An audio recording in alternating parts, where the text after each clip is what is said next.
Warm greetings to all of you who are present this morning. We're certainly glad to see you on this last Sunday in the month of March 2017. I'm glad I got all that right. Sometimes some of the more obvious things you say, you mess them up, but I think I said it just right. Welcome to all of you. We're certainly glad to see you. We're in a series now. We're in the fifth of the sayings of Jesus as he was dying on the cross around the year 30 A.D. We've heard him say a number of things. First of all, he said to the people in front of them, actually to God about the people in front of him, and maybe even beyond those in front of him, he said, Father, forgive them, they don't know what they're doing. Then he turned to one of the thieves next to him and said to that thief, after that thief had said to him, when you come as king, remember me. And Jesus said to him, today you will be with me in paradise. And then as our Lord hung there and saw his mother and his best friend John, he said to his mother, here's John, regard him as your son. And he said to John, take care of my mother. And then last week we heard the most agonizing of Jesus' cries. It was the first time that Jesus had said anything that pertained to himself. He had only thought about the people around him, the people out there, the crowd, the thief next to him, his mother, his friend John. But this time he thought of himself, and he thought of the great pain, excruciating agony through which he was going, and remembered an Old Testament text that apparently had been a part of his life, most of his life, long before he appears in public and begins teaching and preaching and healing, and now he is hanging on this cross. And from Psalm 22, he remembered the words when somebody in great pain or agony had cried out, my God, why have you forsaken me? The fourth words of Jesus from the cross. Today we come to what certainly will seem to all of us as the simplest, the most straightforward words that Jesus speaks on the cross. And so from the Gospel of St. John, chapter 19, we have these words from Jesus. Just some short verses. Jesus knew that by now everything had been completed. And in order to make the scripture come true, he said, I am thirsty. A bowl was there full of cheap wine. So a sponge was soaked in the wine, put on a long stick of hyssop, and lifted up to his lips. Jesus drank the wine and said, it is finished. Then he bowed his head and gave up his spirit. The word of the Lord.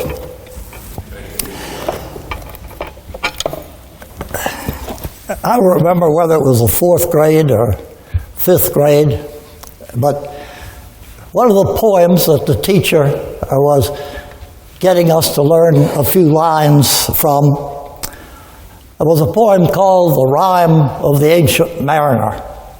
The Rime of an Ancient Mariner. And I have remembered all my life these few lines. It's really, if you ask me, well, what other lines in that very long poem can you recite? I have to confess, none.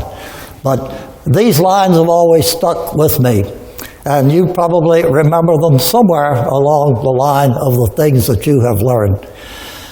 In which the poet says, water, water everywhere, and all the boards did shrink. Water, water everywhere, but finish it for me. Look at that, all of you are poet lovers, right? Poetry lovers. You know that poem. And for me, that was very visual, very gripping. I've been thirsty as a child in my life. I knew what it was like to, on a hot summer's day, maybe at the playground and playing some sports down there, and really, really thirsty. Just got to have a drink of water. And when I learned those lines from that poet, I could almost see that ship standing dead still in the water, hot burning sun on it, and I could almost see those boards on that ship beginning to contract, the heat from them. So the picture of thirst, what a metaphor for just choking thirst, all the boards that shrink.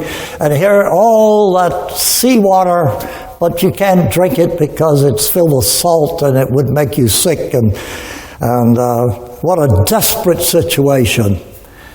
And so when I read these words, the fifth sayings of Jesus on the cross, I thought of these lines from the Rime of the Ancient Mariner.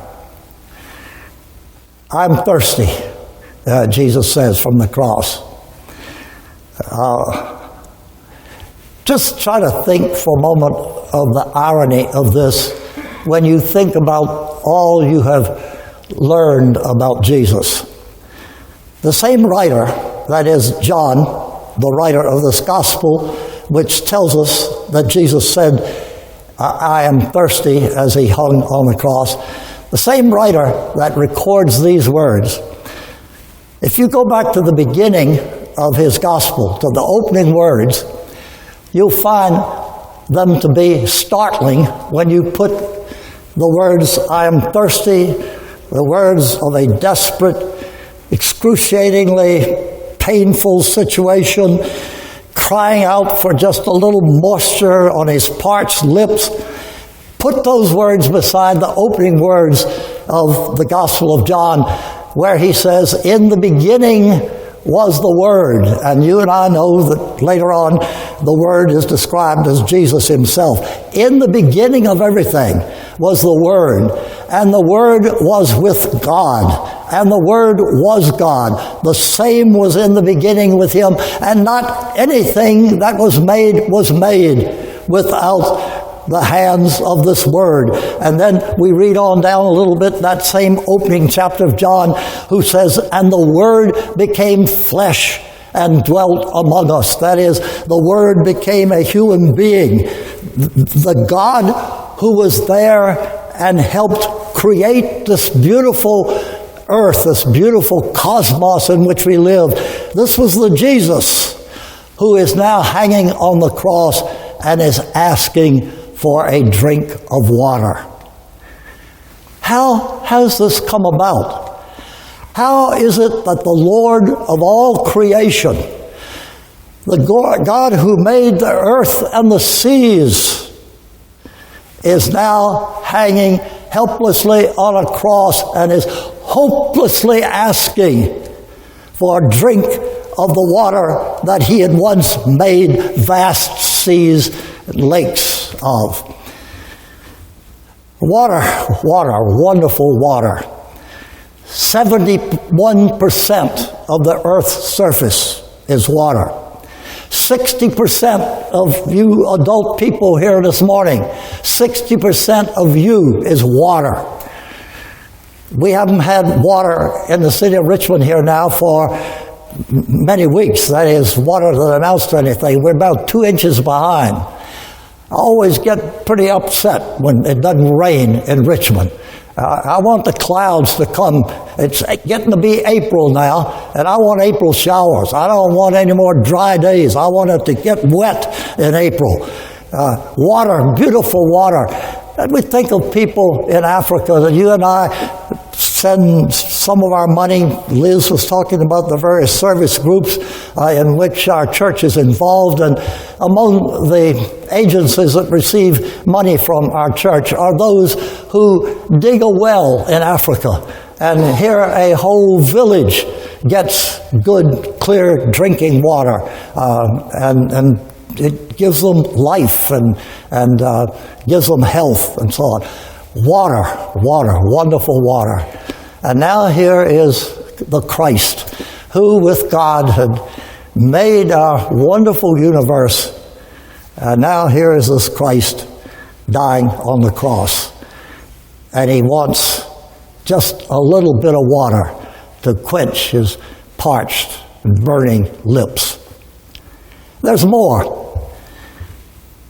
Here is this Christ who, I asked what's happened here, what's gone on between Christ as the fashioner, the maker, the creator of our great and wonderful universe, and the Christ who now hangs helplessly on the cross.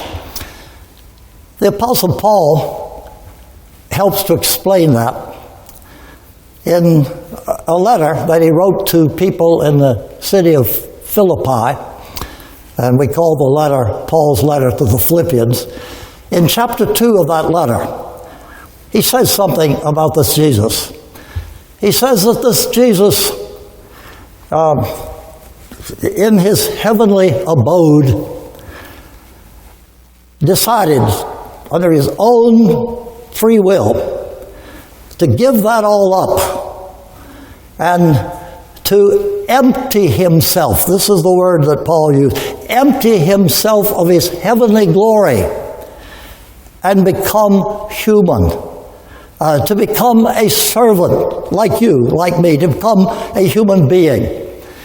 Emptied himself, gave up his life as a servant all the way to death, he says, the death on the cross.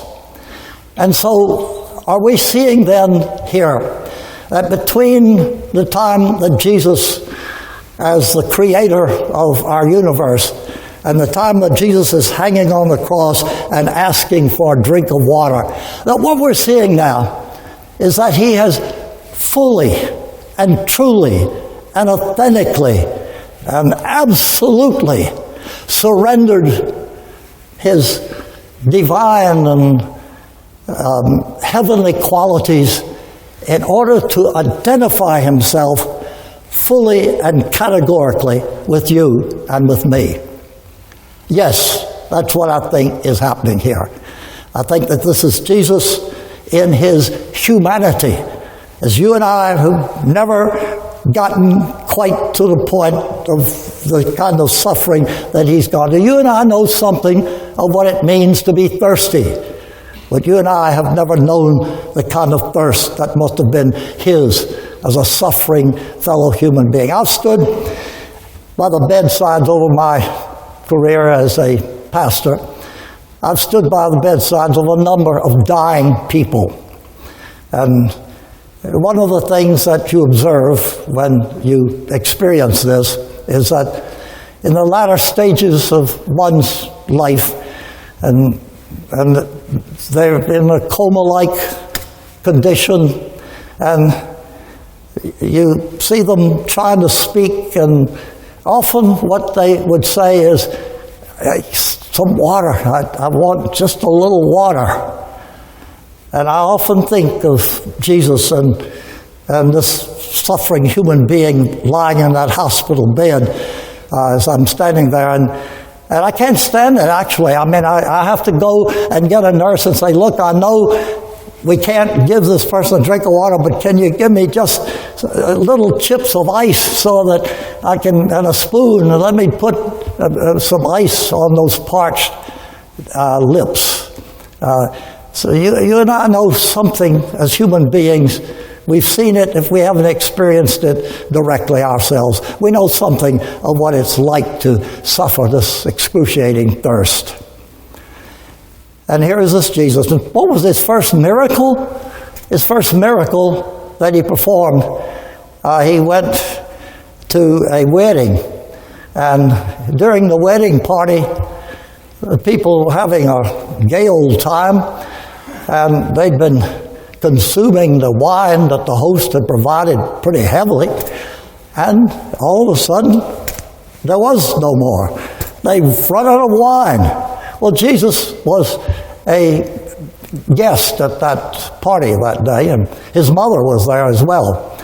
And apparently, Mother Mary had learned of the wine having been ended and used up, and so she said to her son, she said, Jesus, they're out of wine. Well, Jesus wasn't very kind to his mother on that occasion. He told her, well, why don't you kind of mind your own business? I don't, that's not my issue.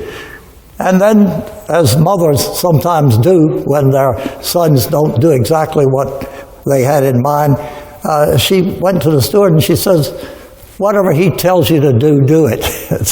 So she assumed that he was going to do it, even if it seemed like he wasn't going to do it. And what was he going to do? Well, what he did was, there were 6 jars there that held 20 gallons apiece. And Jesus said to the servants, fill those jars with water. And so they filled those jars with water. And then he says, take some of that water to the steward and to the host and see what he thinks. And he did. And the steward says, my goodness, this is the best wine I ever tasted. I don't understand it. Most of the time, what happens is they serve you the best wine at first, and then when that runs out, they start opening the cardboard box variety of wine. And but you've saved the very best for last. This is wonderful wine.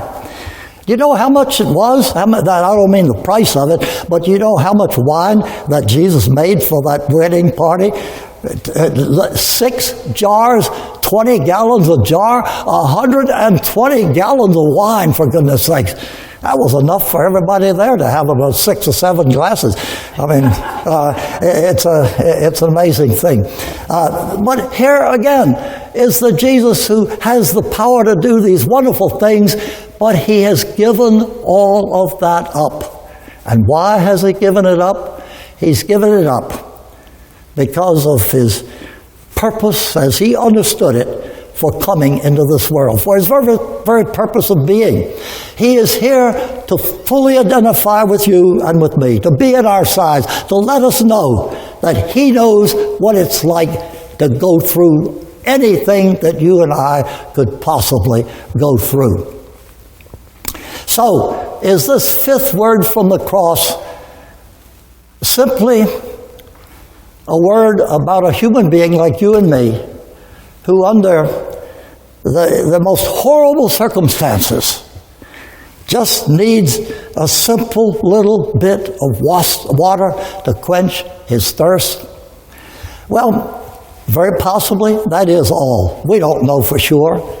But there are many people who think that there is more to these words than simply a plea for a drink of water.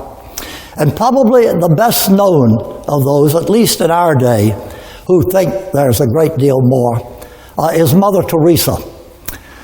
In the city of Calcutta in India, where the Mothers of Charity operated when Mother Teresa, they still operate, and even though Mother Teresa has passed on, there is a chapel of the Mothers of Charity in Calcutta.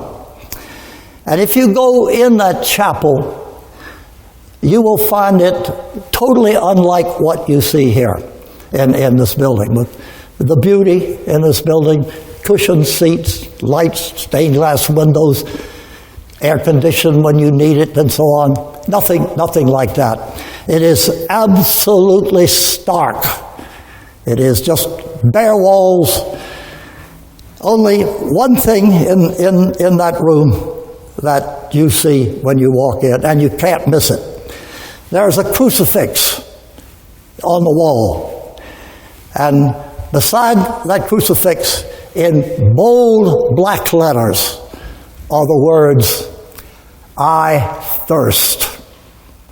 I thirst.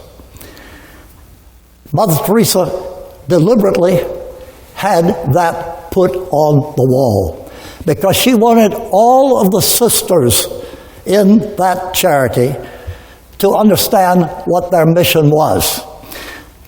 Mother Teresa construed the words, I thirst, was not simply, it may well have been Jesus wanted physical water, but she said that ultimately what Jesus was saying in the words, I thirst, he thirsts for all of those people out there.